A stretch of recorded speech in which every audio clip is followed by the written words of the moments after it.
평생 모은 돈이 사라지는데 얼마나 걸릴까요? 저는 단 몇 개월이었습니다. 집도 팔고 연금도 일시금으로 받고 저축까지 합쳐서 10억이 훨씬 넘는 돈이었는데 지금 통장엔 150만 원만 남았습니다. 남편은 말했죠. 여보, 그 남자들 수상해, 조심해. 하지만 저는 무시했습니다. 당신은 세상 물정 몰라. 남편 말보다 청년의 말을 더 믿었거든요. 원장님은 지적이고 우아하세요. 그 한마디에 거의 대부분을 투자했습니다. 사기였어요. 남편에게 들킬까? 카지노로 만회하려다 남은 돈마저 날렸죠. 도대체 저에게 무슨 일이 있었던 걸까요? 지금부터 그 악몽을 들려드리겠습니다. 시청 전 구독과 좋아요를 누르시면 로또에 당첨되는 행운이 올 수 있습니다. 그리고 지금 어디에서 시청하고 계신지 댓글로 남겨주세요. 여러분의 이야기도 듣고 싶습니다. 그럼 지금부터 시작되는 이야기 속으로 함께 들어가 볼까요? 제 이름은 최영숙입니다. 올해로 65이 됐고요. 몇 년 전 국공립 유치원 원장으로 정년퇴직했습니다. 퇴임식 날 꽃다발을 받고 선생님들의 박수를 받으면서도 마음 한구석이 어쩐지 허전하더라고요. 30년 넘게 매일 아침 일찍 일어나 유치원으로 출근하던 생활이 하루아침에 끝났으니까요. 집에 돌아와 거실 소파에 앉았는데 갑자기 이제 뭘 하지 하는 생각이 들더군요. 며칠 동안은 그동안 못했던 것들을 해봤습니다. 늦잠도 자보고 낮에 목욕탕도 가보고 동네 산책도 했지요. 하지만 일주일도 안 돼서 지루해지기 시작했어요. 텔레비전을 켜도 재미가 없고 책을 읽어도 집중이 안 되더라고요. 그러다 통장을 정리해봤습니다. 아파트를 팔면 한 9억 정도, 연금 일시금으로 4억 좀 넘게, 그동안 모은 저축 1억 좀 넘게 해서 합치면 15억 가까이 됐어요. 숫자로만 보면 적지 않은 돈이었지만 막상 계산기를 두드려 보니 불안하더군요. 한 달 생활비를 300만 원으로 잡아도 1년이면 3천 몇백이고 10년이면 3억이 넘고 20년이면 7억이 넘지. 거기다 병원비며 경조사비 예상치 못한 지출까지 생각하면 과연 이 돈으로 죽을 때까지 버틸 수 있을까 싶었습니다. 남편도 같은 생각이었나 봅니다. 어느 날 저녁 마트에서 장을 보고 온 남편이 한숨을 쉬며 말했어요. 여보, 오늘 파 한 단이 4,000원이 넘더라. 할인하는 것만 겨우 샀어. 평생 태권도장 운영하면서 알뜰하게 살림해온 남편이었습니다.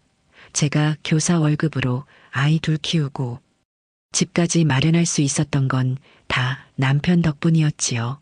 그런 남편이 파 한 단 값에 한숨을 쉬는 걸 보니 마음이 무거워졌습니다. 그날 밤 잠이 오지 않아 스마트폰을 들었어요. 유튜브를 켜니 알고리즘이 추천해주는 영상들이 떴습니다. 은퇴 후 제2의 인생 노후 자금 얼마면 충분한가 같은 제목들이었지요. 그러다 우연히 한 영상을 클릭했는데 제목이 베트남에서 한 달 100만 원으로 왕처럼 사는 법이었습니다. 처음엔 믿기 어려웠어요. 서울에선 그 돈으로 월세도 빠듯하니까요. 그런데 영상을 보니 실제로 그렇게 사는 한국인들이 나오더군요. 넓은 집에 살면서 매일 외식하고 마사지도 받고 골프도 치는 모습이었습니다. 호기심이 생겨서 관련 영상을 더 찾아봤어요. 한인타운 구경, 물가 실제 체험기 은퇴자들의 생활 등등 볼수록 끌렸고 점점 현실감이 생기더군요. 특히 기억에 남는 건 한 은퇴자의 말이었습니다. 한국에선 돈 아끼느라 하고 싶은 것도 못하고 살았는데 여긴 달라요. 생활비도 적게 들고 집값도 저렴하니까 한국 돈 몇 억이면 여기선 평생 여유롭게 살 수 있죠.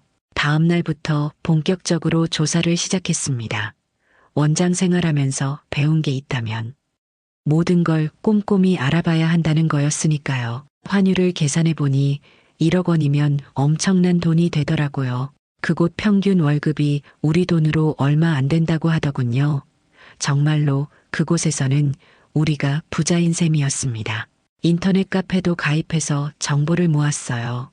이민자 동호회, 한인회 같은 곳에서 실제 거주자들의 이야기를 들을 수 있었습니다. 대부분 만족하며 사는 것 같았어요.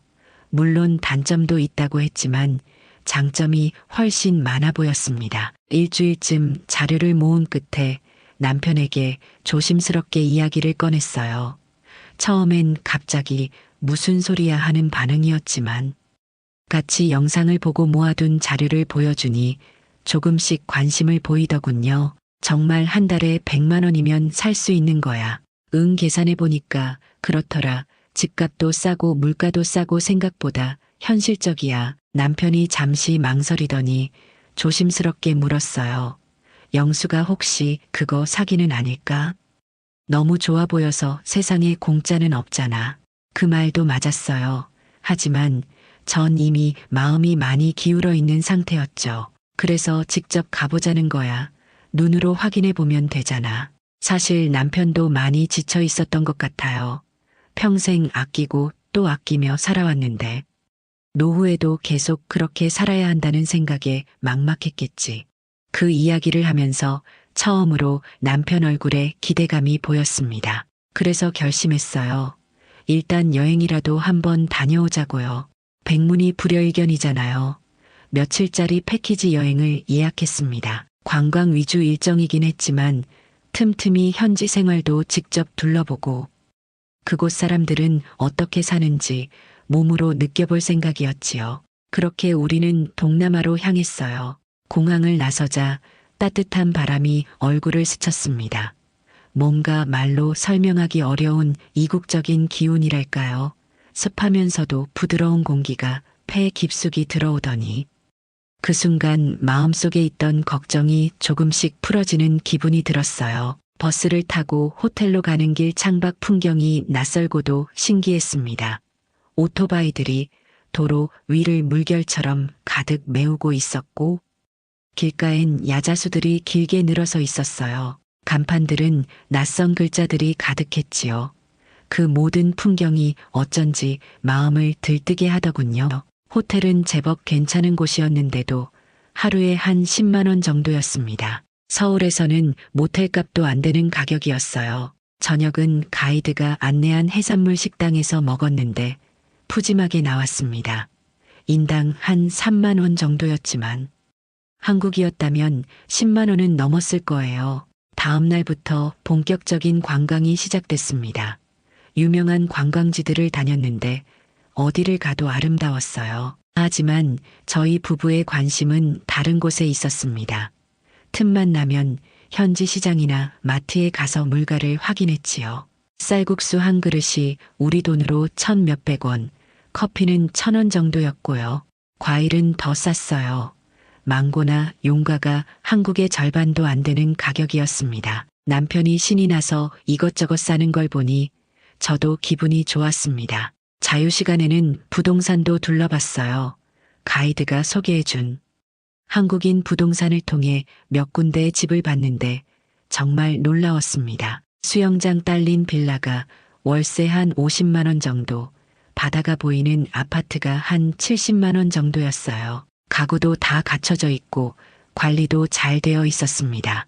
특히 인상 깊었던 건 우연히 만난 한국인 은퇴자였어요. 카페에서 커피를 마시다가 옆 테이블에서 한국말이 들리길래 인사를 건넸거든요. 몇 년 전에 이주했다는 분이었습니다. 여기 생활 어떠세요? 정말 좋아요. 돈 걱정 없이 하고 싶은 거 하면서 살 수 있으니까요. 그분이 너무 행복해 보여서 오히려 묘한 위화감이 들었어요. 정말 아무 문제가 없을까 그런 생각이 잠깐 스치긴 했지만 말씀을 듣다 보니 그런 의심도 금방 사라지더군요. 한국에선 매달 생활비 걱정을 하며 살았는데 여기선 한 달 100만 원 조금 넘으면 충분하다고 하더라고요. 골프도 치고 수영도 하고 친구들과 어울리며 제2의 인생을 마음껏 즐기고 있다고요. 그렇게 며칠간의 여행이 꿈같이 지나갔습니다. 돌아오는 비행기 안에서 남편과 눈이 마주쳤는데 서로 같은 생각을 하고 있다는 걸 알 수 있었어요. 여보 정말 괜찮은 것 같아. 우리도 저렇게 살 수 있을까? 응, 근데 좀 더 알아보고 준비해보자. 한국에 돌아온 후로도 그곳 생각이 머릿속을 떠나지 않았습니다. 매일 뉴스에서는 물가 상승 이야기가 나오고 통장 잔고는 조금씩 줄어들고 있었어요. 반면 그곳에서는 15억이면 정말 오래 살 수 있을 것 같았습니다. 결국 몇 달쯤 고민한 끝에 이주하기로 마음을 굳혔어요. 욕심내지 않고 그저 조용히 편안하게 남은 인생을 살아보자고요. 그땐 정말 그렇게 될 줄 알았어요.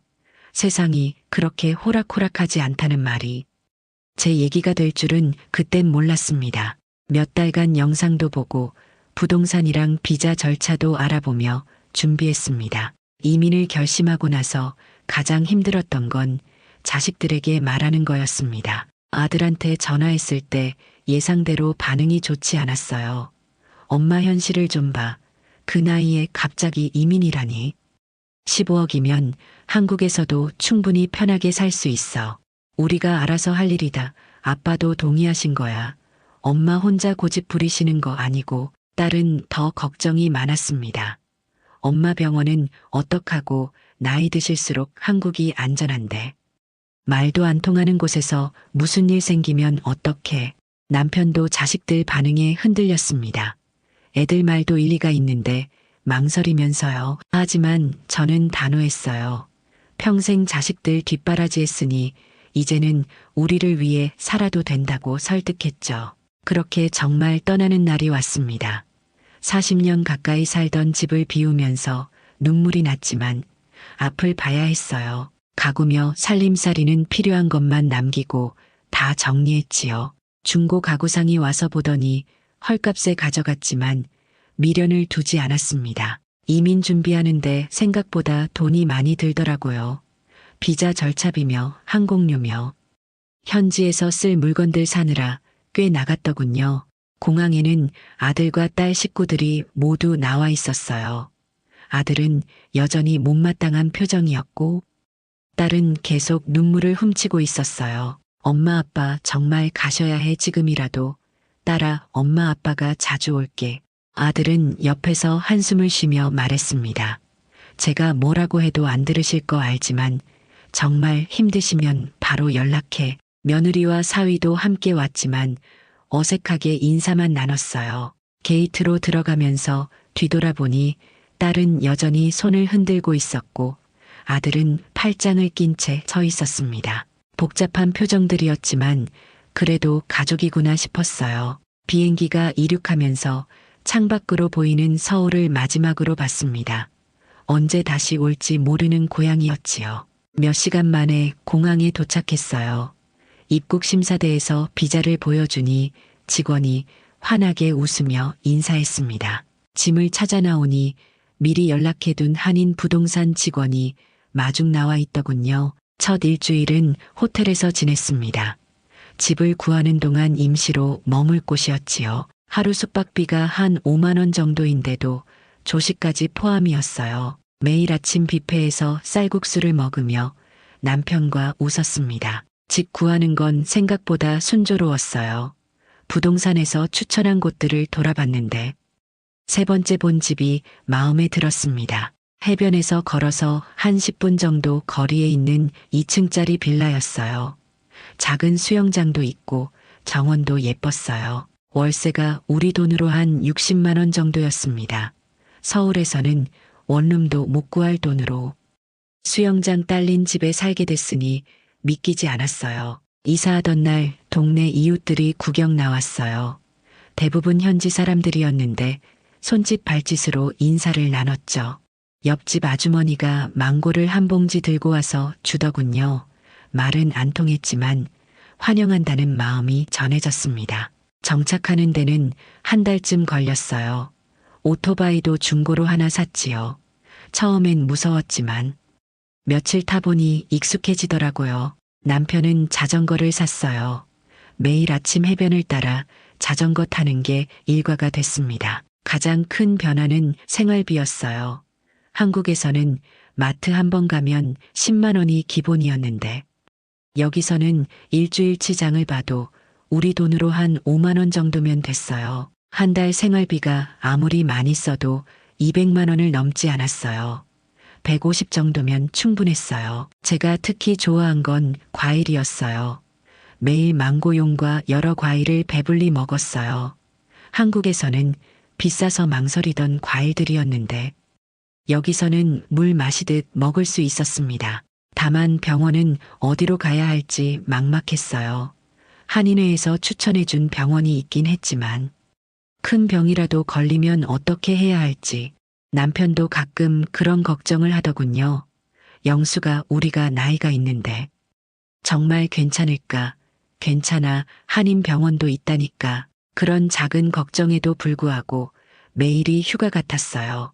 어느새 우리의 일상은 완전히 그곳 리듬에 맞춰져 있었습니다. 아침에 일어나면 수영장에서 가볍게 수영을 하고 쌀국수로 아침을 먹고 오전에는 시장 보러 가고 오후엔 낮잠을 자거나 책을 읽으며 시간을 보냈어요. 저녁에는 해변을 산책하고 카페에서 맥주 한잔 하는 것이 일상이 됐죠. 한인의 모임에도 나가기 시작했어요. 매주 한 번씩 식당에 모여 저녁을 먹는 모임이었는데 한 20명 정도가 참석했습니다. 대부분 저희처럼 은퇴 후 이주한 분들이었죠. 가끔 투자나 사업 이야기가 나올 때도 있었어요. 부동산 개발이니 리조트 사업이니 하는 이야기들이었죠. 누군가는 투자해서 큰 돈을 벌었다고 자랑하기도 했습니다. 최 선생님도 관심 있으시면 소개해 드릴게요.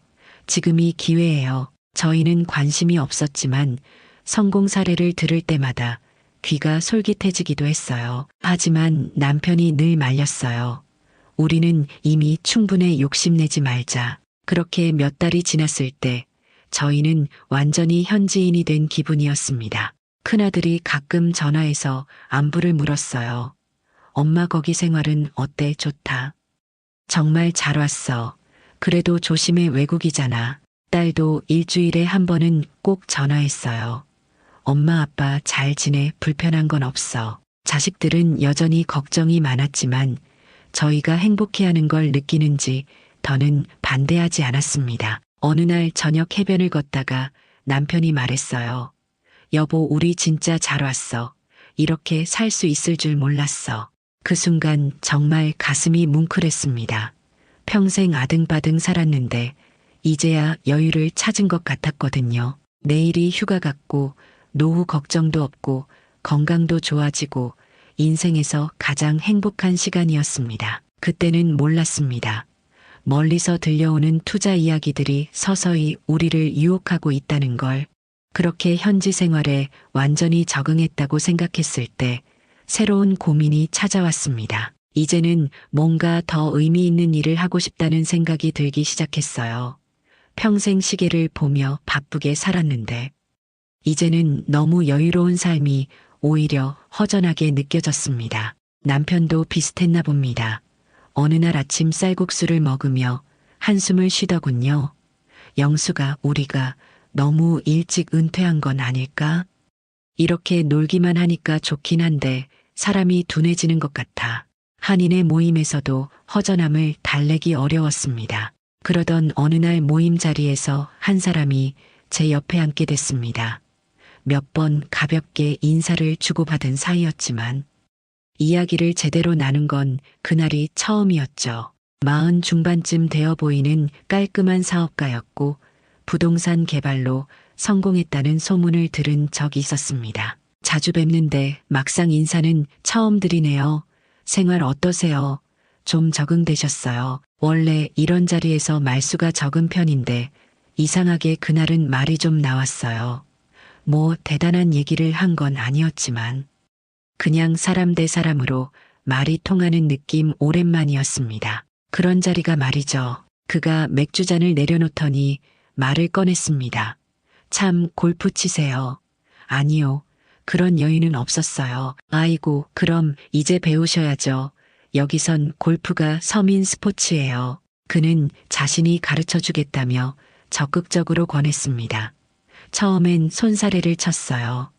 이 나이에 무슨 골프냐 싶었지만 그가 계속 권하고 다른 한인들도 모두 친다는 말에 이상하게 그날은 용기가 좀 났습니다. 처음 골프 연습장에 갔던 날이 지금도 기억납니다. 골프채를 잡는 것부터가 어색했어요. 평생 분필이랑 출석부만 잡던 손이라 그런지 공을 치려는데 자꾸 헛스윙이 나왔지요. 얼굴이 점점 화끈거렸습니다. 최 원장님 처음엔 다 그래요. 저도 공 대신 땅만 치던 시절이 있었어요. 그가 웃으며 그렇게 말했을 때 괜히 좀 민망했어요. 그런데 고맙더라고요. 한참 어린 사람이 그렇게 극진하게 대해주니 어쩐지 괜찮은 사람 같다는 생각이 들었습니다. 그날 이후 일주일에 2번 골프 연습을 함께 했어요. 처음엔 몸이 뻐근했지만 점점 재미가 붙었죠. 특히 공이 시원하게 날아갈 때 그 쾌감은 마치 젊은 시절로 돌아간 것 같았습니다. 며칠 어울리다 보니 그가 어느새 편하게 말을 놓기 시작했습니다. 그 바뀐 호칭이 오히려 좀 더 가까워졌다는 느낌이 들더군요. 원장님 정말 소질 있으세요. 이 나이에 이렇게 빨리 느는 분은 처음 봐요. 그의 칭찬이 과장인 줄은 알았지만 괜히 기분이 좋았습니다. 그렇게 연습을 마치고 나면 늘 맥주 한 잔을 곁들였죠. 땀을 흘린 뒤 마시는 시원한 맥주, 그리고 편한 사람과의 대화. 이곳에 와서 처음으로 정말 친구라고 부를 수 있는 사람이 생긴 것 같았어요. 며칠 뒤 그가 자기 집으로 초대를 했어요. 저희 집도 해변 근처의 조용한 빌라였지만 그의 집은 그보다 훨씬 더 고급스러웠어요. 바닷가 뷰가 한눈에 내려다 보이는 언덕 위 넓은 정원과 야외 바비큐장이 따로 있었고 수영장은 저희 집보다 2배는 넓었습니다. 와, 이건 진짜 성공한 삶이구나. 부러우면서도 한국 사람이 외국에서 이렇게 성공할 수 있다는 게 왠지 대단해 보였어요. 원장님 생활은 어떠세요? 덕분에 많이 편해졌어. 고마워. 아이고, 무슨 말씀을 한인끼리는 서로 돕고 살아야죠. 그날 이후로 그는 제게 정말 많은 도움을 줬어요. 차가 고장 났을 때도, 제가 병원 갈 일이 있을 때도 늘 먼저 나서서 도와줬어요. 그렇게 그는 언제부턴가 제가 가장 믿고 가장 의지하는 사람이 됐지요. 가족처럼요. 아니, 어떤 순간엔 가족보다 더 가까운 사람처럼 느껴졌습니다. 몇 달쯤 지났을 때였습니다. 어느 날 그가 사무실로 오라고 했어요. 사무실은 깔끔했고 그곳에서 그가 젊은 직원 한 명을 소개했습니다. 원장님, 저희 팀 막내예요.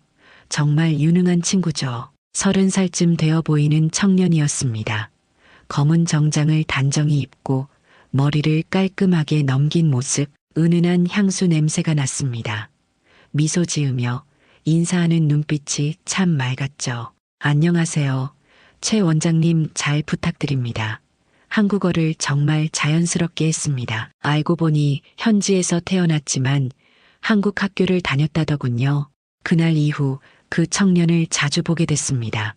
골프 연습할 때도 함께 나오고 커피 마실 때도 함께 있었어요. 처음엔 그냥 후배쯤으로 생각했는데 며칠 지나니 이상하게 자꾸 신경이 쓰이더라고요. 말투가 참 공손했거든요. 그리고 제가 뭘 말하면 정말 진지하게 들어주는 모습이 오랜만에 느껴보는 존중 같았습니다. 원장님, 교육자 출신은 역시 다르세요. 말씀하시는 게 깊이가 있어요. 그 말에 가슴 한편이 따뜻해졌습니다. 은퇴한 뒤로는 그저 할머니일 뿐이었는데 오랜만에 원장님으로 불리니 그 말이 이상하게 귀에 오래 남더군요. 어느 날 커피숍에서 만났을 때였습니다. 그가 제 맞은편에 앉으며 말했어요. 원장님, 요즘 어떠세요? 생활이 좀 지루하시진 않으세요? 솔직히 말하면 좀 그래, 매일이 똑같으니까. 그가 고개를 끄덕이며 공감해 주더군요. 그러면서 조심스럽게 말을 꺼냈습니다. 원장님 같은 분은 정말 사업하시면 잘하실 것 같은데요. 교육자 출신이 사업하면 성공 확률이 높거든요. 그 말에 저도 모르게 귀가 솔깃했습니다. 왜 그럴까요? 교육자는 사람을 보는 눈이 있잖아요. 그리고 체계적이고 계획적이고 원장님처럼 오랜 기간 조직을 이끄신 분은 경영 감각이 있으세요. 커피를 한 모금 마시는데 그의 향수 냄새가 은은하게 느껴졌습니다. 집에 돌아와 남편에게 그 이야기를 꺼냈더니 남편의 표정이 슬쩍 굳어졌습니다. 영수가 그 사람들 좀 이상한 것 같아. 특히 그 젊은 친구. 뭐가 이상한데 그냥 친절한 거잖아. 친절한 게 아니라 뭔가 의도가 있어 보여. 나이 차이도 많이 나는데 왜 그렇게 챙겨주겠어. 남편은 태권도를 오래 해서인지 사람 보는 직관이 있었습니다. 하지만 저는 그 말이 그냥 질투처럼 들렸어요.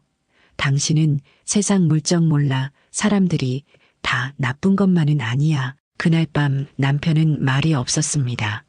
저도 더 이상 이야기하지 않았어요. 며칠 뒤 그들이 저를 현장에 데려가고 싶다고 했습니다. 투자 이야기를 본격적으로 꺼내는 건 아니고 그냥 구경만 시켜주고 싶다고요. 남편에게 말하니 역시나 반대했습니다. 가지마, 이상해. 하지만 저는 그냥 구경만 하고 오겠다고 했어요. 사실 조금 궁금하기도 했거든요. 그날 그들이 고급 승용차로 마중 나왔는데 뒷좌석에는 그 청년도 타고 있었어요. 오늘따라 더 예쁘게 보였습니다. 밝은색 셔츠에 가벼운 향수 그리고 은은한 미소까지. 원장님, 오늘 특별히 모시고 싶은 곳이 있습니다. 가시면서 설명드릴게요. 차가 시내를 벗어나 외곽으로 향했습니다. 창밖으로 낯선 풍경이 스쳐 지나갔어요. 점점 도시에서 멀어질수록 묘한 불안감이 들었지만 그들의 자신감 넘치는 모습에 그 불안을 눌렀습니다. 한참 달렸을까요? 차가 허벌판 앞에 멈춰섰어요. 아무것도 없는 땅이었는데 그들은 마치 보물섬이라도 발견한 듯 흥분해서 말했죠. 원장님, 여기에요.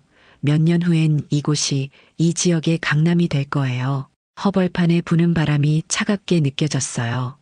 그 바람 소리가 왠지 불길하게 들리더군요.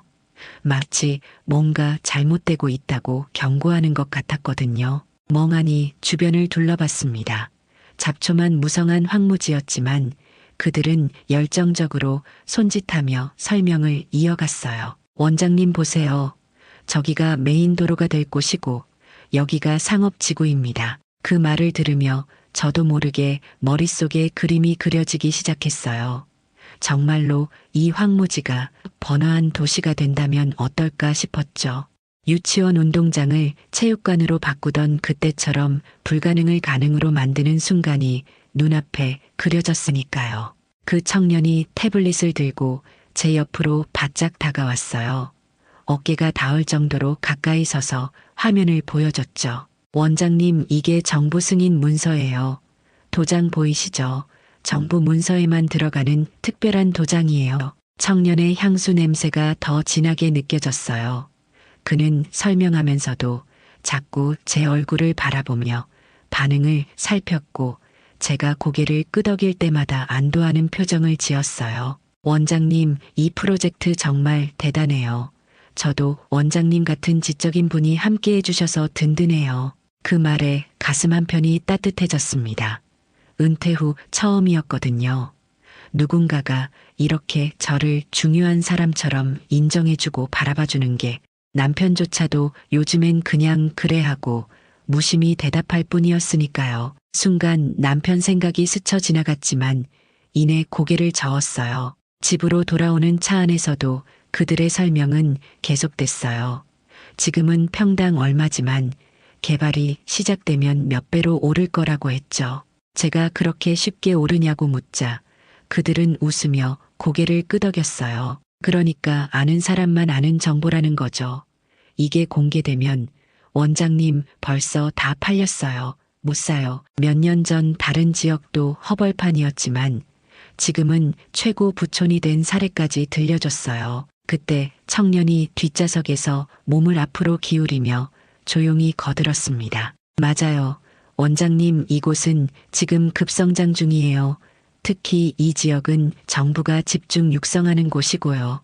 백미러로 그를 봤더니 저를 바라보며 미소 짓고 있었어요. 그 미소가 왜 그렇게 예뻐 보였는지 남편이 있는 사람이 그것도 이 나이에 이런 감정을 느끼고 있다는 게 스스로도 부끄러웠습니다. 참 한심하다는 생각도 들었지만 이상하게 자꾸 신경이 쓰였어요. 원장님 다음 현장 방문할 때 꼭 같이 가주세요. 사실 꼭 보여드리고 싶은 게 있어서 그래요. 청년의 목소리는 조용했지만 어딘가 간절하게 들렸습니다. 괜히 마음 한편이 살짝 설레면서도 안 되지 싶어 애써 마음을 다잡았습니다. 집에 도착했을 땐 저녁 8시가 넘어 있었습니다.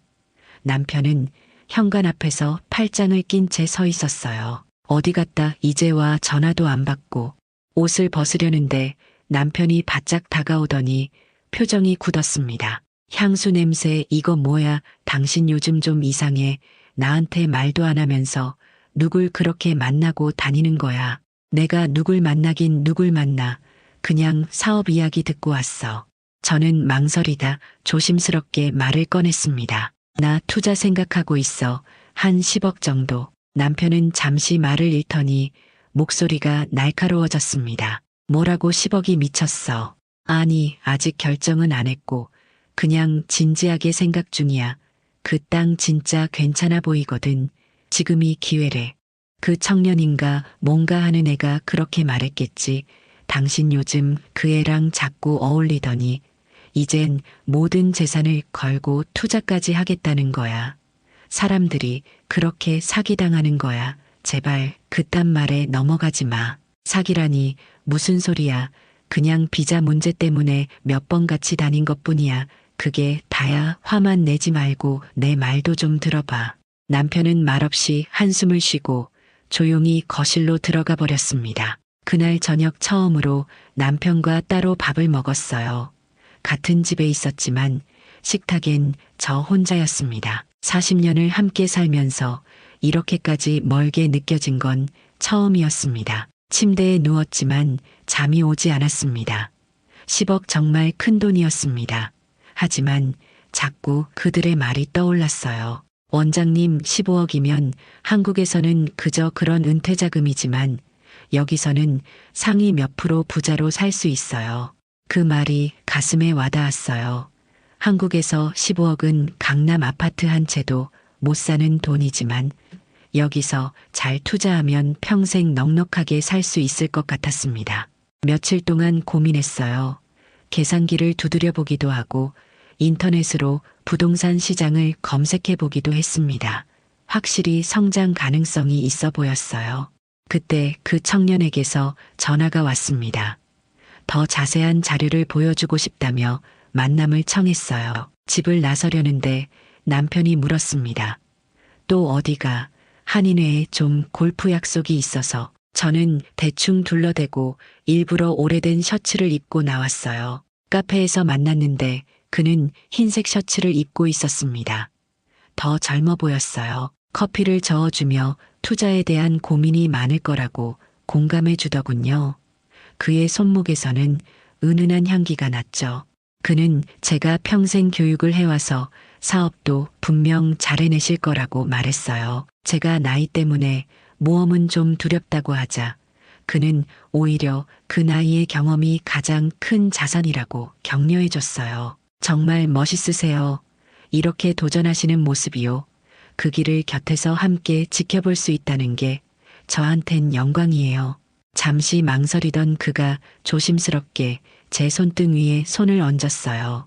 순간 가슴이 뛰었습니다. 젊은 남자가 이렇게 대해주는 게 얼마만인지 남편이 있는 사람이 이래선 안 되는데 하는 생각이 스쳤지만 그 죄책감보다 그의 부드러운 손길에 설레는 마음이 더 컸지요.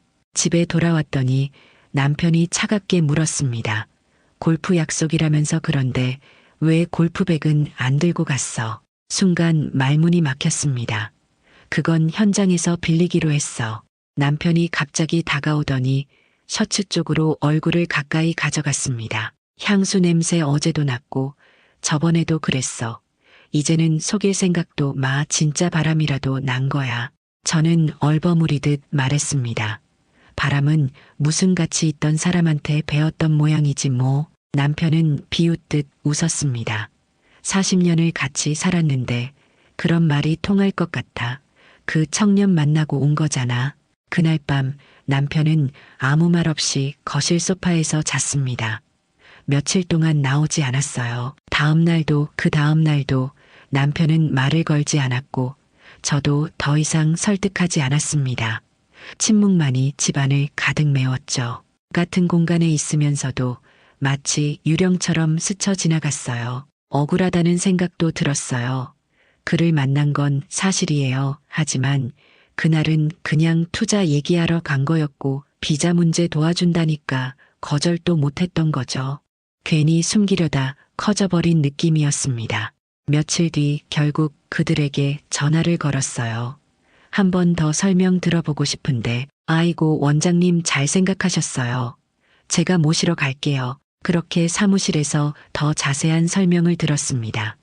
수익률 계산, 개발 일정, 예상, 시세 모든 게 완벽해 보였어요. 원장님 10억 정도 투자하시면 몇 년 후 최소 30억은 됩니다. 아니 40억도 가능해요. 청년이 옆에서 거들었습니다. 원장님이 투자하시면 저희가 끝까지 책임지고 관리해 드릴 거예요. 저희만 믿으세요. 그의 눈빛이 너무 진실해 보였어요. 저를 속일 사람 같지 않았습니다. 일주일을 더 고민했어요. 그동안 남편과는 거의 말을 하지 않았습니다. 밥도 따로 먹고 잠도 따로 잤어요. 그러던 어느 날 밤 혼자 거실에 앉아 있는데 문득 그런 생각이 들었어요. 남은 인생 이렇게 조심하며 살 거야. 한 4억 정도로도 충분히 살 수 있는데 한 10억으로 한번 도전해 보는 것도 나쁘지 않잖아. 평생 교육자로 살았지만 이제는 사업가로도 성공하고 싶었습니다. 그리고 솔직히 그 청년의 존경 어린 눈빛을 계속 보고 싶었습니다. 나이 들어서도 누군가에게 멋있는 사람으로 보이고 싶은 마음, 그게 제일 컸는지도 모릅니다. 결국 결심했습니다. 10억 넘게 투자하기로 남편에게 말했더니 예상대로 폭발했어요. 미쳤어. 10억이 넘는 돈이 무슨 돈인데. 내가 결정했어. 더 이상 말하지 마. 그 청년한테 홀렸구나. 그렇지, 미쳤네, 미쳤어. 투자하기만 해봐. 그날로 끝이야. 무슨 소리야. 내가 나만 잘 살자고 이래. 당신한테도 좋은 거잖아. 그날 밤 남편은 울었습니다.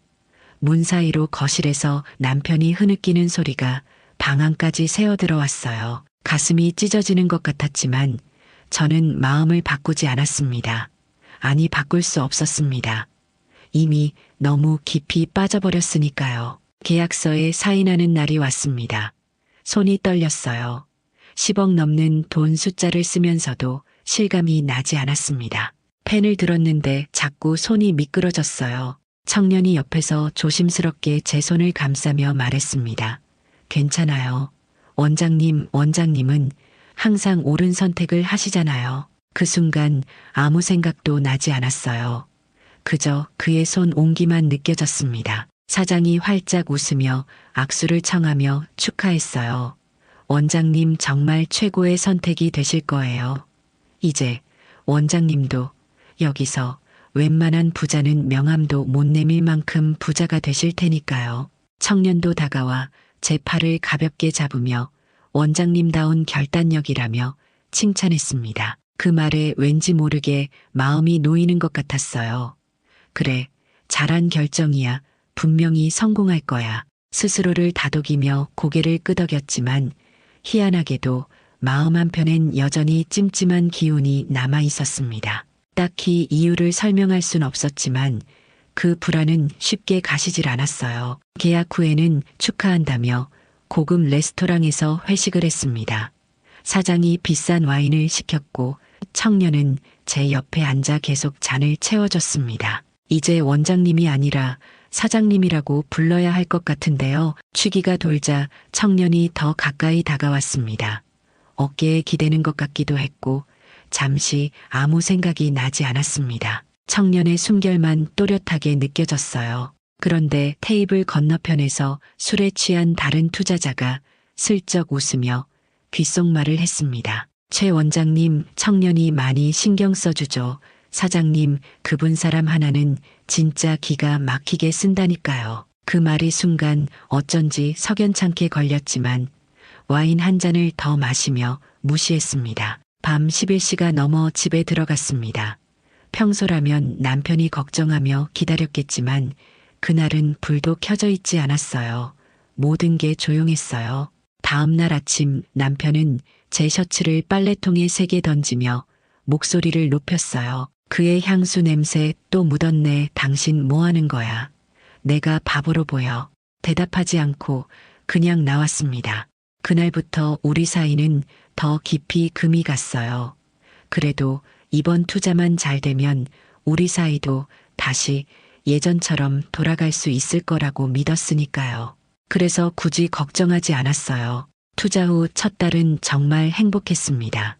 매일 아침 일어나면 오늘은 공사가 시작됐을까 하는 기대감으로 하루를 시작했어요. 아무도 제 투자 사실은 몰랐지만 괜히 한인회에 가도 기분이 달랐습니다. 마치 나 혼자 대단한 비밀을 품고 있는 사람처럼 느껴졌어요. 누가 묻지도 않았고 입 밖에 낸 적도 없었지만 저도 모르게 어깨가 으쓱해졌고 어느새 저는 성공한 투자자가 된 듯한 기분에 빠져 있었죠. 사장도 자주 연락했어요. 원장님 진행 상황 궁금하시죠? 지금 행정 절차 진행 중입니다. 여기는 좀 느려도 확실해요. 청년도 가끔 안부 전화를 했어요. 원장님 잘 지내세요. 곧 좋은 소식 들려드릴게요. 그런 전화를 받을 때마다 기분이 좋았어요. 특히 청년의 다정한 목소리를 들으면 괜히 내가 좀 젊어지는 것 같았어요. 하지만 투자한 지 2달째부터 뭔가 이상했습니다. 투자한 땅에 가봤는데 여전히 아무 변화가 없었어요. 허벌판 그대로였습니다. 공사 기계 하나 보이지 않았고 인부들도 없었어요. 불안한 마음에 사장에게 전화했지만 그는 인허가 절차가 복잡해서 지연되고 있다며 조금만 더 기다려 달라고 했습니다. 그때는 그런가 보다 했어요. 이곳 행정이 느리다는 건 들어서 알고 있었으니까요. 하지만 셋째 달이 되자 정말 불안해졌습니다. 여전히 아무 진전이 없었고 사장의 전화도 뜸해졌어요. 먼저 전화하면 항상 바쁘다며 짧게 끊었습니다. 그러던 어느 날 사장이 갑자기 찾아와 토지 인허가 비용이 추가로 필요하다고 했습니다. 공무원들이 몇 천만 원을 요구한다는 거였어요. 화가 치밀었지만 이미 10억 넘게 투자한 상태에서 몇 천만 원 때문에 모든 게 무산될까 두려웠습니다. 청년도 옆에서 이곳은 원래 이렇다며 이것만 해결되면 바로 시작된다고 거들었고요. 결국 몇 천만 원을 더 냈습니다. 이미 10억 넘게 넣었는데 포기할 수는 없었으니까요. 그런데 한 달쯤 지나서 또다시 환경영향평가 비용으로 몇 천만 원이 더 필요하다는 말이 나왔습니다. 그때부터였어요. 마음속에 진짜 의심이 스멀스멀 올라오기 시작한 게. 그렇지만 이미 너무 깊이 들어와 있었죠. 무려 10억이 넘는 돈을 투자한 상황에서 이제 와서 멈춘다는 건 더 두려운 일이었어요. 그래도 불안한 마음에 사장에게 확인을 요청했고 그는 서류까지 보여주며 확인을 해줬습니다. 그런데 넉 달쯤 되었을 때부터 전화 연결이 되지 않았어요. 청년도 마찬가지였어요. 불길한 예감에 사장 사무실로 달려갔지만 텅 비어 있었어요. 간판도 떼어져 있고 안은 황량하게 비어 있었습니다. 마치 처음부터 아무도 없었던 것처럼 건물 경비원은 일주일 전에 야반도주하듯 이사 갔다고 말해주었습니다. 그 순간 다리에 힘이 풀렸습니다. 사기 처음부터 끝까지 다 사기였던 거예요. 머릿속이 하얘졌습니다. 10억 넘게 아니 추가로 준 것까지 하면 거의 11억에 가까운 돈, 평생 모은 돈의 대부분이 한순간에 사라졌습니다. 비틀거리며 집으로 돌아왔어요. 현관문을 열고 들어서는데 어두운 거실이 눈에 들어왔습니다. 불도 켜지 않은 채 남편이 소파에 앉아 있었어요. 말도 없고 눈도 마주치지 않았습니다. TV도 꺼진 채 그저 가만히 앉아만 있었죠. 화를 내는 것도 아니고 울지도 않았어요. 그게 더 무서웠습니다. 그 사람들 사라졌어. 고개를 끄덕일 수밖에 없었습니다. 남편은 한동안 말이 없다가 차갑게 말했습니다. 내가 뭘 했어? 수상하다고 했잖아. 미안해, 미안. 그게 끝이야. 남편이 갑자기 소리를 질렀습니다. 40년 만에 처음 듣는 고함이었어요. 당신은 돈만 잃은 게 아니야. 우리 가족의 행복도 내 믿음도 다 잃은 거야. 40년을 함께 살았는데 내 말은 안 듣고 그 청년 말만 들었잖아. 그 말을 듣고도 저는 아무 말도 못했습니다. 할 말이 없었어요. 정말로 저는 모든 걸 잃었으니까요. 경찰서와 변호사를 찾아가 봤지만 소용없었습니다. 계약서가 정식으로 작성됐고 상대방이 외국인이고 투자 실패 사건은 해결이 거의 불가능하다는 말뿐이었어요. 그들 이름조차 가짜일 가능성이 크다고 했습니다. 며칠 동안 아무것도 할 수 없었어요. 그저 멍하니 앉아서 텅 빈 통장을 바라볼 뿐이었습니다. 15억 가까이 되던 돈 중에 거의 11억이 사라졌어요. 남은 건 4억 정도. 가장 견딜 수 없었던 건 제 자신에 대한 분노였습니다. 어떻게 그렇게 쉽게 속을 수 있었을까? 평생 아이들을 가르치며 의심하고 확인하라고 했던 제가, 그리고 그 청년, 그의 미소와 향수 냄새, 다정한 목소리, 모든 게 연기였던 거예요. 저를 속이기 위한 청년에게 홀려 모든 걸 망친 제 자신이 용서가 안 됐어요. 창밖을 보니 하늘은 여전히 맑았습니다. 하지만 제 마음은 그 어느 때보다 어두웠어요. 남편은 며칠째 저와 말도 하지 않았습니다. 밥도 따로 해먹고 완전히 남남처럼 지냈어요. 어느 날 밤 남편이 거실로 나와 물었습니다. 이제 어떻게 할 건데? 저는 잠시 침묵하다가 마른 입술을 적시며 말했어요. 아직 4억 정도는 남아있어. 그걸로 얼마나 버틸 수 있는데 병원비라도 한번 크게 나오면 끝나는 거잖아. 말문이 막혔습니다. 남편의 말이 맞았으니까요. 4억으로는 불안했어요. 이곳에서도 마찬가지였어요. 10억 넘게 잃고 몇 주가 지났습니다. 매일 아침 눈을 뜨면 악몽이었으면 좋겠다고 생각했어요. 하지만 텅 빈 통장이 현실을 깨워줬습니다. 15억 가까이 되던 돈 중에 거의 11억이 사라졌다는 것을, 남은 건 고작 4억 정도라는 것을. 남편은 여전히 저와 거의 말을 하지 않았습니다. 아침에 일어나면 이미 식탁엔 밥과 국이 놓여 있었지만 남편의 모습은 보이지 않았어요. 일부러 저를 피하는 게 분명했습니다. 40년을 함께 산 부부였지만 지금처럼 낯선 느낌은 처음이었습니다. 거실에서 텔레비전을 보고 있으면 남편은 안방에 들어가 나오지 않았고 제가 안방에 들어가면 남편은 밖으로 나갔습니다. 40년을 함께 산 부부라는 사실이 이제는 아무 의미도 없는 것처럼 느껴졌어요. 어느 날 밤 화장실에서 우연히 마주쳤는데 남편이 저를 보는 눈빛이 마치 처음 보는 사람을 보듯 차가웠습니다. 그 눈빛이 가슴에 비수처럼 꽂혔어요. 숨이 막혔습니다. 집에 있으면 견딜 수가 없었어요. 누구도 만나고 싶지 않았고 말도 하기 싫었죠. 그렇게 아무 말 없이 시내 한쪽에 있는 한식당에 들어갔습니다. 구석 자리에 앉아 소주를 시켰어요. 종이컵에 따라 한 모금 넘기는 순간 목구멍이 타 들어가는 것 같았어요. 마치 속은 다 들어가듯이 마음은 복잡했어요. 그때 누군가 제 맞은편에 툭 앉았어요. 고생 많으십니다. 최 원장님, 한인회에서 몇 번 본 사람인데 말도 많고 사람 챙기는 스타일이었죠. 요즘 안 보이시던데 뭔 일 있으세요? 아니에요. 그런데 왜 이렇게 혼자 술 마시고 그래요? 그때 옆 테이블에서 소란스러운 목소리가 들렸습니다. 어제 그 사람 슬롯머신으로 엄청 땄다잖아. 진짜야. 와, 그거 한 방에 터진 거라며. 잭팟 터지니까 카지노 전체가 난리였대. 저도 모르게 고개가 돌아갔습니다. 그 숫자가 귀에 박히는 것 같았어요. 그걸 본 그 사람이 웃으며 말했습니다. 에이, 저런 얘기 들으면 다 혹해요. 근데 진짜로 되는 사람은 뉴스에서 나오죠. 최 원장님, 혹시 심심하시면 구경이나 한번 가실래요? 구경이요? 처음엔 손사래를 쳤습니다. 아니에요. 난 도박 같은 거 안 해요. 누가 도박하래요. 도박 말고요. 거기 가면 커피도 공짜고 공연도 재밌거든요. 그냥 구경 삼아 한 번씩 들러볼 만해요. 나는 심심하면 맨날 가서 구경해요. 그렇게 처음으로 카지노에 갔습니다. 시내의 한 고급 호텔 지하에 있는 카지노였어요. 입구에 들어서자 화려한 불빛과 음악 소리가 저를 맞았습니다.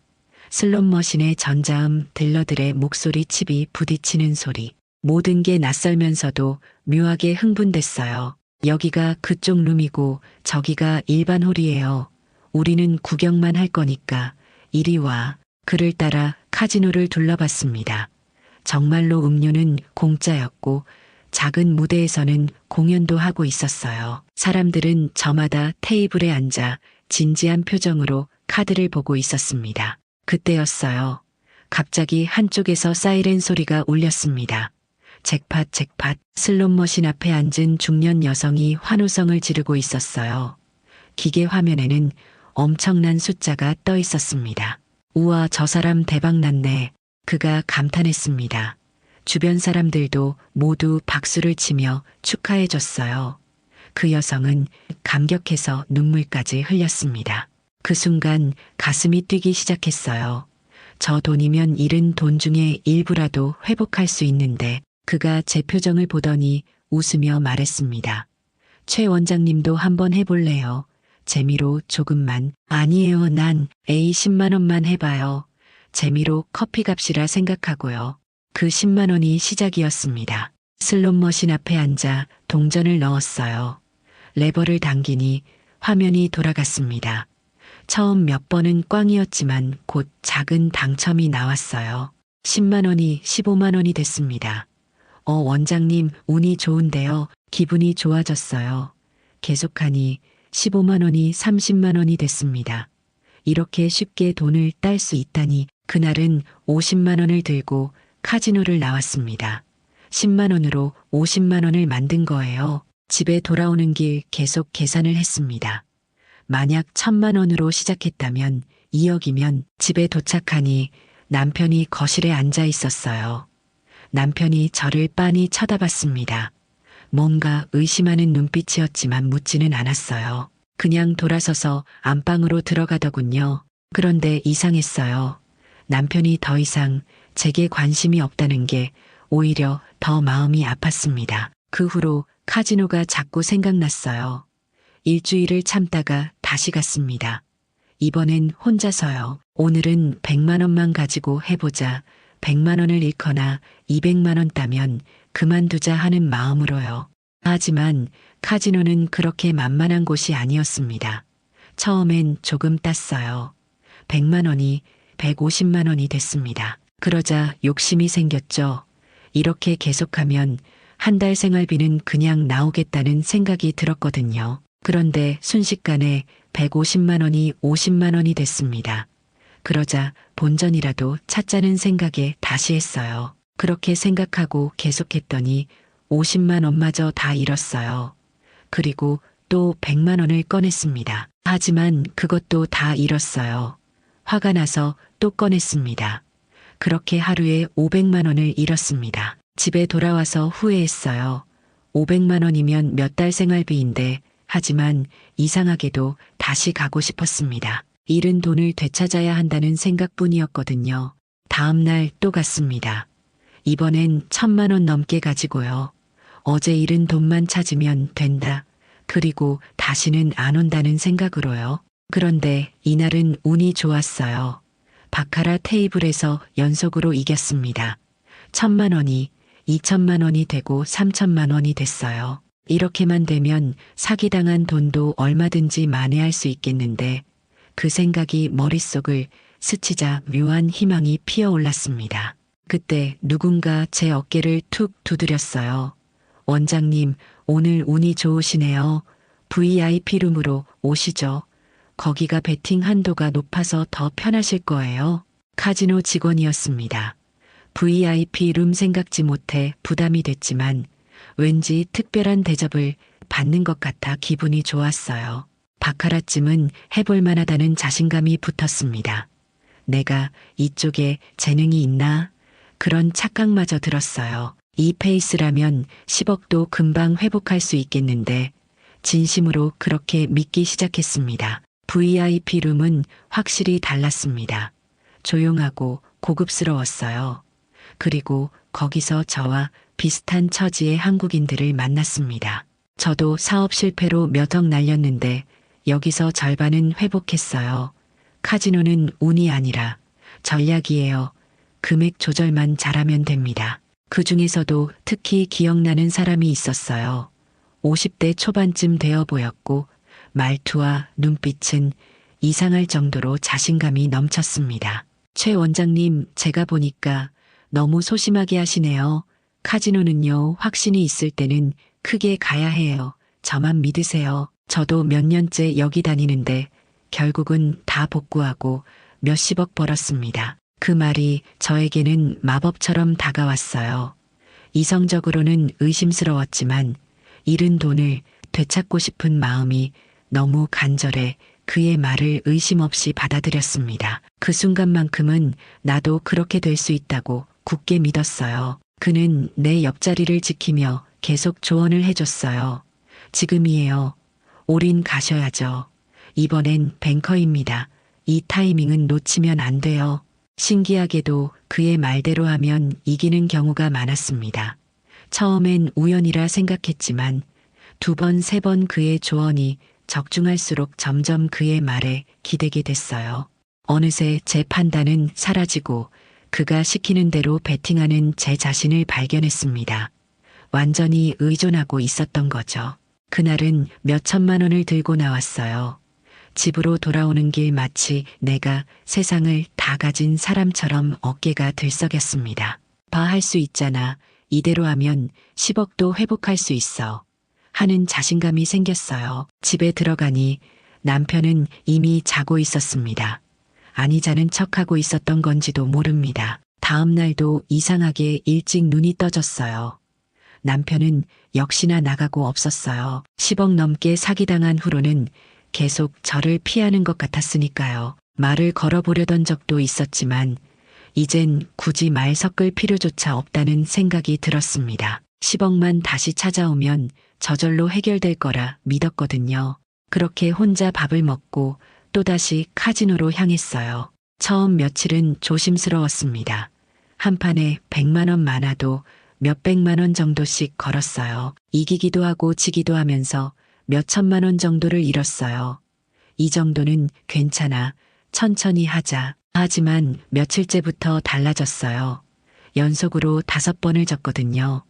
1,500 정도가 순식간에 사라졌습니다. 그가 제 귀에 속삭였어요. 최 원장님, 원래 다 그래요. 저도 처음엔 몇 억 날렸어요. 근데 보세요. 결국 다 복구하고 몇십억까지 땄잖아요. 이번엔 진짜 한 방입니다. 제가 감이 와요.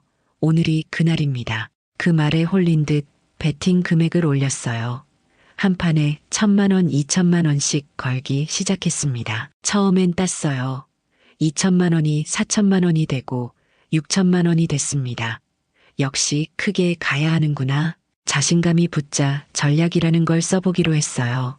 지면 2배로 거는 거죠. 1,000만 원에서 졌으니 2천만 원을 걸었습니다. 또 졌어요. 그럼 4천만 원 또 졌습니다. 세 판 만에 7천만 원이 사라졌어요. 원장님, 지금이 기회예요. 이렇게 많이 지고 나면 반드시 이깁니다. 그의 목소리가 악마처럼 들리면서도 그 순간엔 구원자처럼 느껴졌어요. 며칠 후 여러 날 매일이 지옥이었습니다. 한 번에 5천만 원, 8천만 원씩 걸기 시작했어요. 이미 정신이 나가 있었습니다. 일주일쯤 됐을 때 새벽 마지막 남은 돈을 모두 꺼냈습니다. 억 단위 정말 마지막이었어요. 딜러가 카드를 뒤집었습니다. 제 패는 6이었고 딜러는 8이었어요. 그 순간 세상이 무너져 내렸습니다. 일주일 만에 4억이 모두 사라졌어요. 그가 제 어깨를 두드리며 말했습니다.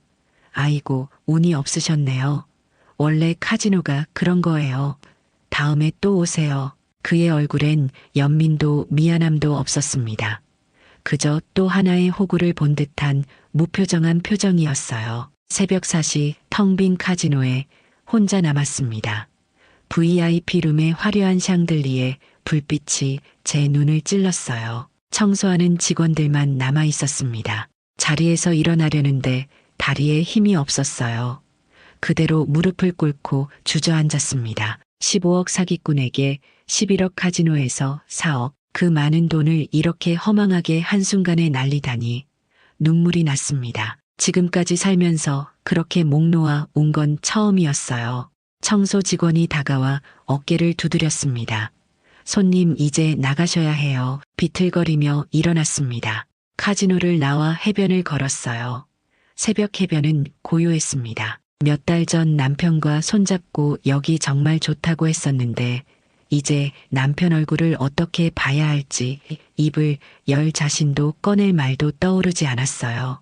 앞이 깜깜했습니다. 그 순간 단 하나의 생각만 머릿속을 맴돌았습니다.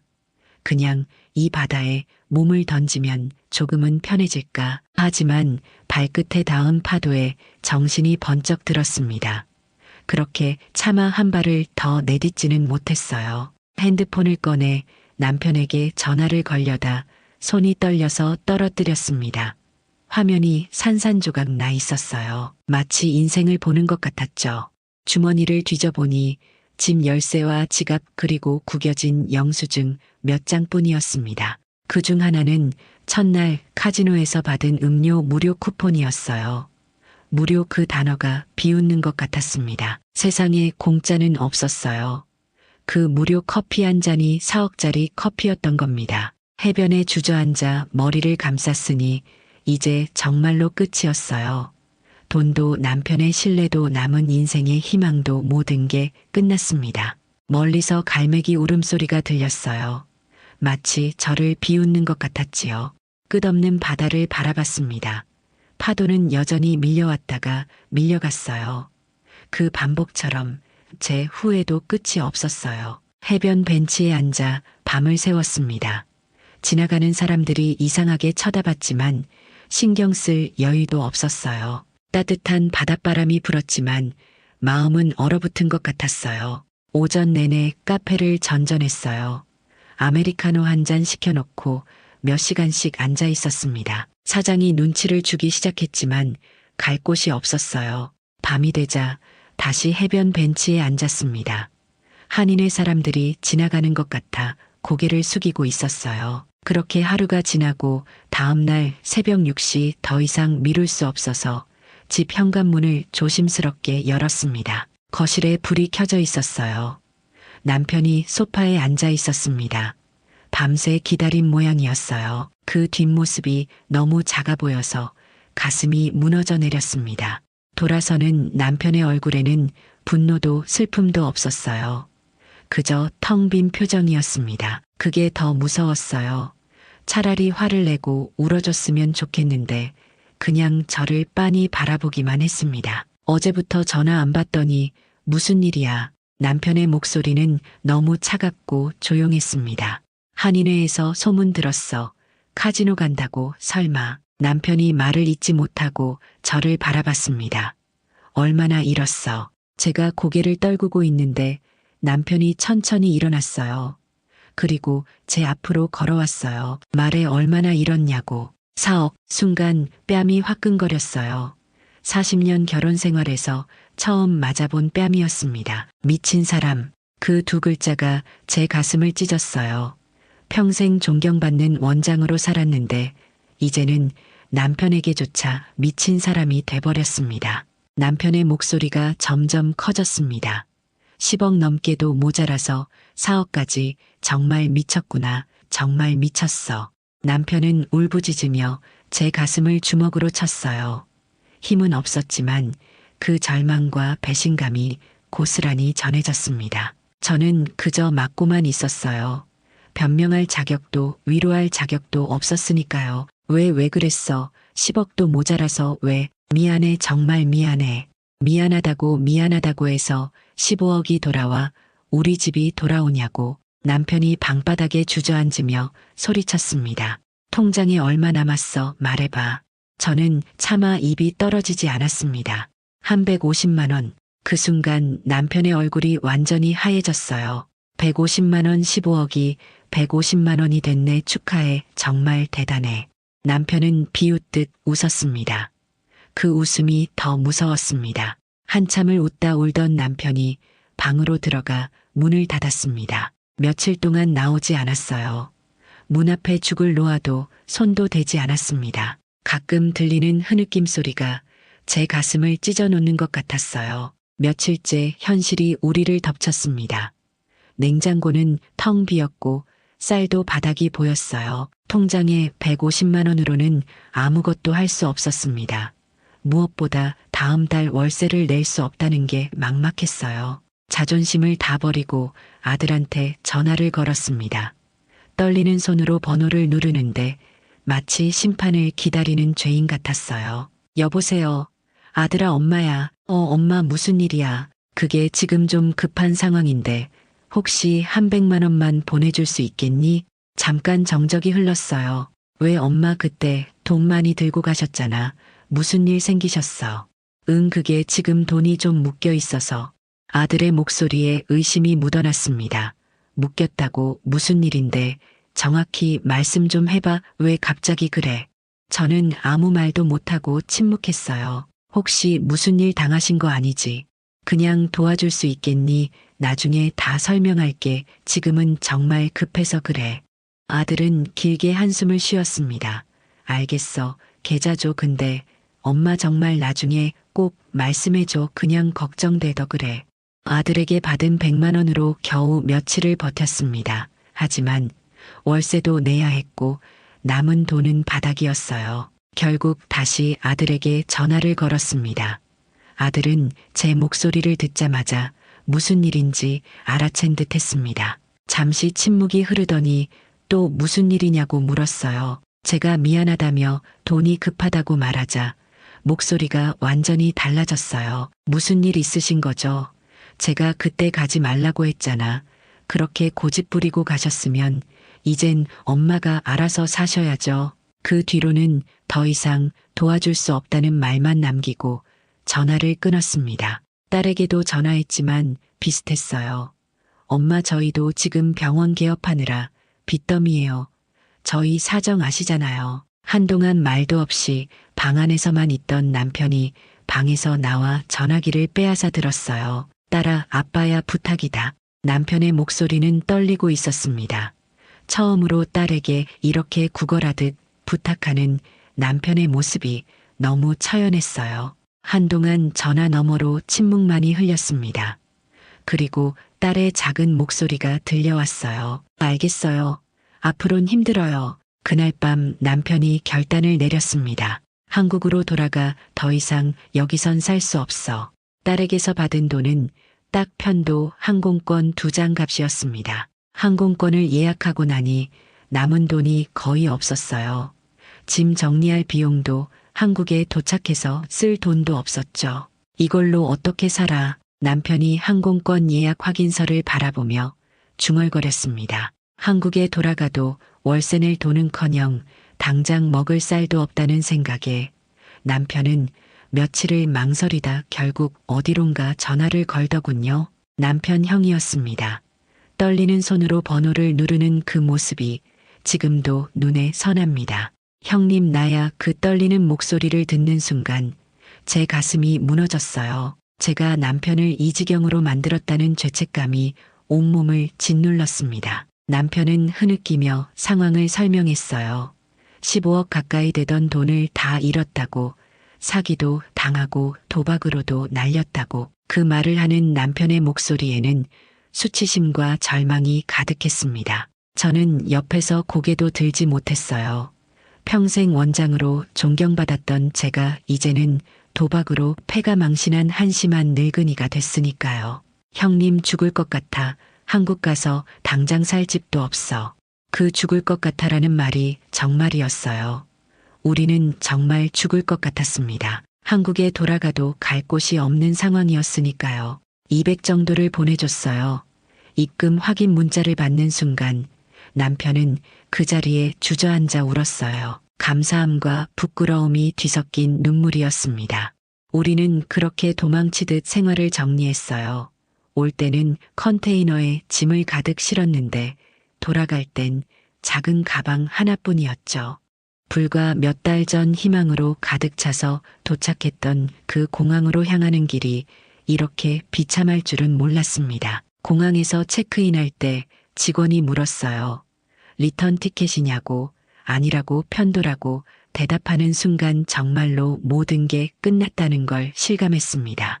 대합실에서 비행기를 기다리는데 옆에서 한국 관광객들의 대화가 들렸어요. 이곳이 얼마나 좋은지 은퇴하면 여기서 살고 싶다고.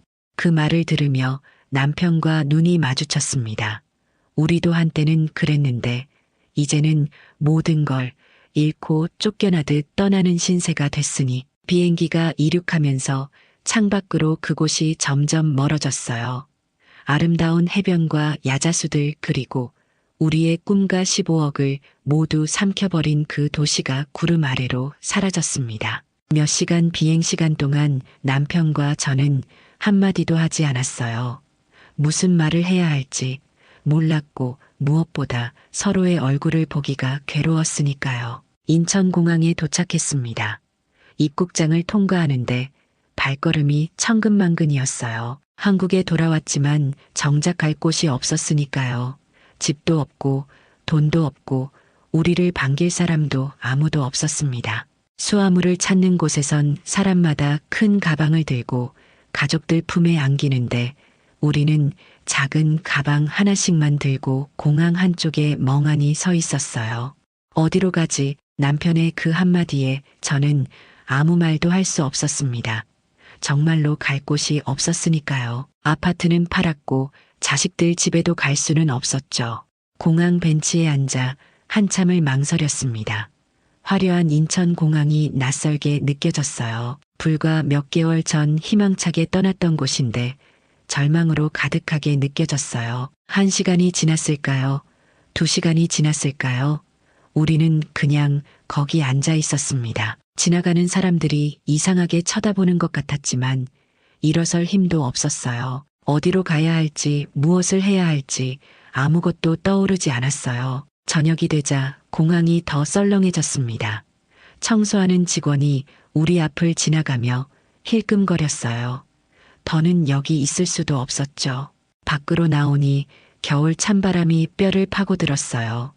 텅 빈 가방을 끌고 전철 쪽으로 걸어갔어요. 평생 살았던 서울이 이렇게 낯설고 차갑게 느껴진 적이 없었습니다. 15억을 가지고 떠났다가 150만 원이 되어 돌아온 우리와 달리 이 도시의 불빛은 화려하기만 했어요. 그래서 더 비참했어요. 그때 남편이 힘없이 입을 열었습니다. 고시원이라도 찾아봐야겠네. 한참을 망설이다 나온 말이었어요. 하지만 고시원은 안 된다고 했습니다.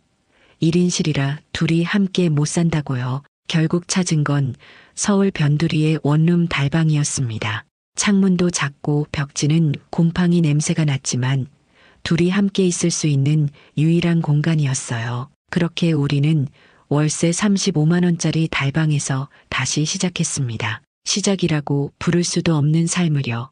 평도 안 되는 좁은 방 간신히 침대 하나와 작은 책상이 들어가 있었어요. 벽은 누렇게 변색되어 있었습니다. 이게 우리가 살아야 할 곳이라니 여기가 우리 집이야. 남편의 목소리에는 아무 감정도 없었습니다. 그저 사실을 확인하는 것뿐이었어요. 월 35만 원 남편이 형에게 추가로 돈을 빌려 겨우 월세를 냈습니다. 저는 못 빌려준다고 했어요. 이것도 형수 몰래 뺀 거라고.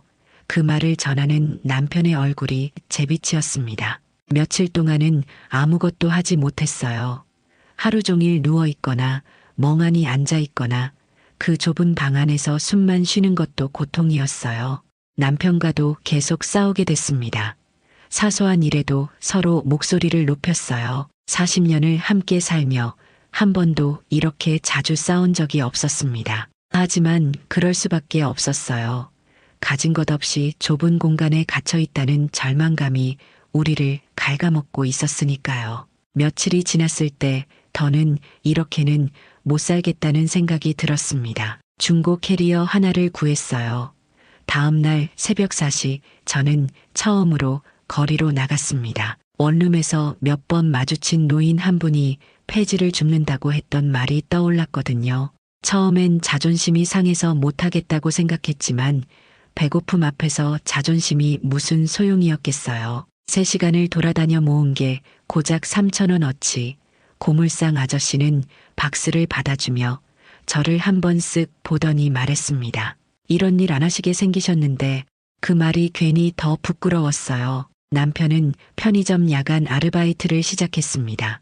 주로 태권도만 하던 사람이었는데 밤 10시에 나가서 아침 6시에 돌아오는 일을 묵묵히 해냈어요.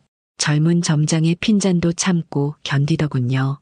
우리는 서로 다른 시간에 일하고 다른 시간에 잤습니다. 한 공간에 있으면서도 얼굴 볼 일이 거의 없었어요. 가끔 마주치면 서로 눈을 피했죠. 40년을 함께 산 부부가 이제는 남보다 못한 사이가 돼 있었죠. 한 달이 지났을 때 남편이 이혼하자고 했어요. 서로 얼굴 보기도 싫은데 이렇게 사는 게 무슨 의미가 있냐고요. 맞는 말이었지만 조금만 더 참아보자고 말할 수밖에 없었습니다. 이렇게 끝내고 싶지는 않았거든요. 몇 달이 지났습니다. 매일 새벽 폐지를 모으고 남편은 밤새 편의점을 지켰어요. 그렇게 한 푼 두 푼 모아서 드디어 작은 월세방으로 옮길 수 있게 됐어요. 보증금 500 정도에 월세 30만 원. 여전히 작은 방이었지만 적어도 화장실은 따로 있었고 창문도 조금 더 컸어요. 이사하는 날 남편과 나란히 앉아 김밥을 먹었습니다. 몇 달 만에 처음으로 함께하는 식사였어요. 남편이 다시 한번 잘 살아보자고 했어요. 화해는 아니었고 용서도 아니었어요. 그저 서로가 서로에게 마지막 남은 사람이라는 걸 인정한 것뿐이었죠. 그때 깨달았습니다. 진짜 파산은 돈을 잃는 게 아니라 사람을 잃는 거라는 거요. 신뢰를 잃고 관계를 잃고 자존심을 잃는 것, 그게 진짜 파산이었습니다. 어느 날 새벽 폐지를 모으다가 문득 생각이 스쳐갔어요. 이렇게 살 순 없지. 뭐라도 제대로 된 일을 해야 해. 한 달간의 구직 끝에 동네 아파트 경비원으로 취직했습니다. 원장 경력이 도움이 됐나 봅니다. 월급은 최저임금에 맞춰 200만 원 정도. 다시금 삶의 희망이 보였어요. 근무는 격일제였습니다. 하루는 아침 7시에 출근해서 다음 날 아침까지 일하고 하루는 쉬는 구조였죠. 남편도 그 무렵 편의점 야간 아르바이트를 주간으로 바꿨습니다. 밤을 새우며 일하지 않아도 된다는 게 조금은 다행이었어요. 첫 출근 날 경비복을 입고 거울을 봤어요. 한때는 유치원 원장이었고 15억을 가지고 떠났던 사람이 이제는 아파트 경비원이 됐습니다. 하지만 부끄럽지 않았어요. 정직하게 일해서 버는 돈이니까요. 그렇게 2년이 지난 지금 우리는 조금 더 넓은 월세방에 살고 있습니다. 작은 베란다가 있는 곳이에요. 남편은 그곳에 화분 몇 개를 놓았고 주말마다 함께 물을 주는 것이 우리의 소소한 행복이 되었습니다. 바닥까지 봤으니 이제는 하나씩 다시 채워가며 살아요. 그때 남편이 건넨 따뜻한 말이 지금도 제 가슴에 남아 있습니다. 시간이 지날수록 서로를 향한 원망도 사라졌어요. 이제는 저녁 식사를 함께하며 하루 일과를 나누는 것이 일상이 되었지요. 돌이켜보면 젊은 남자의 관심에 들떠 남편의 신뢰를 저버렸던 제 자신이 부끄럽습니다. 꽃향기에 취해 벌집을 찾다 결국 함정에 빠진 것처럼 저도 청년의 달콤한 말에 눈이 멀었던 거죠. 하지만 그 실수조차 지금은 소중한 교훈이 되었습니다. 무엇보다 모든 것을 잃고도 내 곁을 지켜준 남편의 사랑이 얼마나 값진 것인지 깨달았으니까요. 남은 인생 남편에게 더 잘해주는 것이 제 가장 큰 행복입니다. 경비실에 앉아 있으면 가끔 입주민들이 말을 걸어옵니다. 비록 작은 일이지만 이것도 누군가에게는 필요한 일이라는 생각에 미소 지으며 대답합니다. 가끔 입주민들에게 은퇴 자금은 정말 조심해야 한다고, 한 번의 실수도 용납하지 않는다고 말합니다. 다들 그냥 웃고 지나가지만 언젠가는 제 말을 기억할 날이 있겠죠. 여러분께 꼭 드리고 싶은 말씀이 있습니다. 첫째, 연금은 절대 일시불로 받지 마세요. 매달 조금씩 나오는 게 노후엔 가장 안전합니다. 둘째, 이유 없이 친절한 사람을 조심하세요. 세상에 공짜는 없습니다. 셋째, 나이 들어서 투자는 독입니다. 있는 것 지키는 게 최선입니다. 넷째, 배우자의 말을 들으세요. 가장 가까운 사람의 직관이 맞을 때가 많습니다. 다섯째, 있는 것에 감사하며 사세요. 욕심이 화를 부릅니다. 오늘도 경비실에서 하루를 시작합니다. 15억이 월급 200만 원이 됐지만 그래도 감사합니다. 몇 년 전에는 상상도 못했지만 작은 것에 행복을 느끼는 법을 배웠으니까요. 우리의 이 사연이 마음에 남았다면 좋아요를 눌러주세요. 그리고 소중한 사람들과 함께 이 이야기를 나눠주시길 바랍니다. 여러분의 한마디가 누군가에겐 큰 위로가 될 수 있습니다. 영상이 마음에 드셨다면 구독과 좋아요, 응원 부탁드립니다. 감사합니다.